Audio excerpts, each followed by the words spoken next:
Hello children, today we are going to learn chapter number 10 of EVS, that is Know Your Surroundings. Okay, so do you know what is the meaning of surroundings?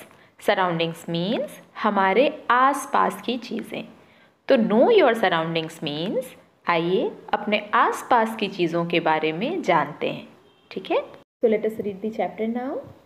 We live on the earth. We find land and water on the earth. Some parts of the land are higher than the land around it. These are mountains and hills. Most of the mountains get snowfall in winter. So we live on the earth मतलब हम अर्थ पर रहते हैं, ज़मीन पर, पृथ्वी पर रहते हैं. हमारे चारों तरफ लैंड है और पानी है. Some parts of the land are higher than the land around it मतलब हमारी पृथ्वी का कुछ पार्ट जो है वो अपने चारों तरफ के पार्ट से थोड़ा ऊपर होता है, उठा हुआ होता है. इस पार्ट को हम क्या कहते हैं? माउंटेन्स या हिल्स. ठीक है, माउंटेन्स मतलब जो बहुत ऊंची पहाड़ी होती है उसे हम पहाड़ जिसको हम कहते हैं, दे आर कॉल्ड माउंटेन्स. और जो छोटी छोटी पहाड़ियाँ होती है उन्हें हम कहते हैं hills.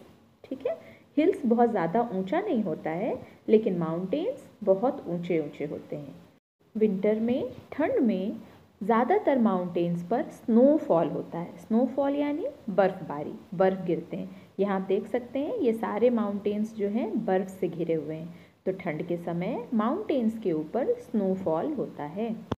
In summer this snow melts and flows down the mountains to form rivers, ponds, etc. Sea is a large water body on the earth. और गर्मी के मौसम में क्या होता है? ये स्नो जो माउंटेन के ऊपर जो बर्फ़ होते हैं वो मेल्ट होने लगते हैं, पिघलने लगते हैं और माउंटेन्स के नीचे बहने लग जाते हैं. और नीचे जाकर ये क्या फॉर्म कर लेते हैं? रिवर्स या पॉन्ड्स. रिवर्स मतलब नदी और पॉन्ड्स मतलब तालाब. पॉन्ड्स छोटे होते हैं और रिवर्स पॉन्ड्स से बड़े होते हैं. Sea is a large water body on the earth. यहाँ आप देख सकते हैं जो रिवर जो माउंटेन से बह रहा है वो रिवर है और माउंटेन के बगल में जो बना है वो है सी. सी मतलब समुद्र. समुद्र जो है सबसे बड़ा वाटर बॉडी होता है. We live on land. We build buildings, houses, roads etcetera on it. हम लोग ज़मीन पर रहते हैं और ज़मीन पर ही हम बिल्डिंग्स, हाउसेस, रोड्स बनाते हैं.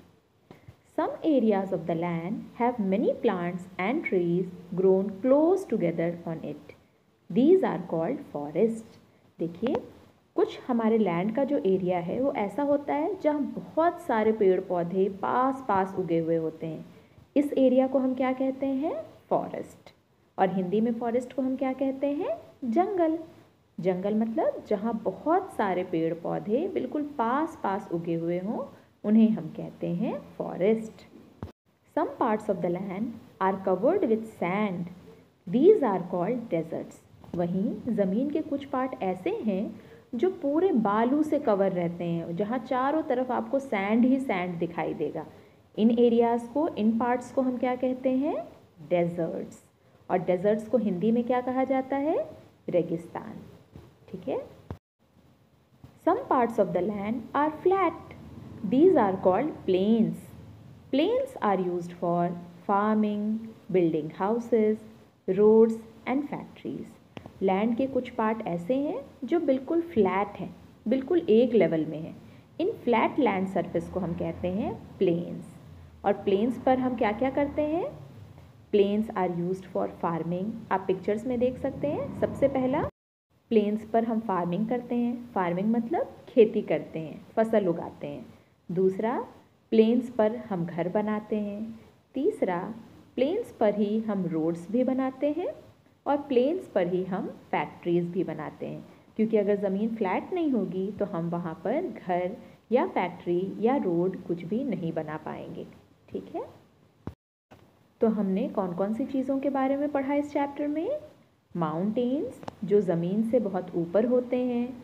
फॉरेस्ट जहाँ बहुत सारे पेड़ पौधे पास पास उगे होते हैं.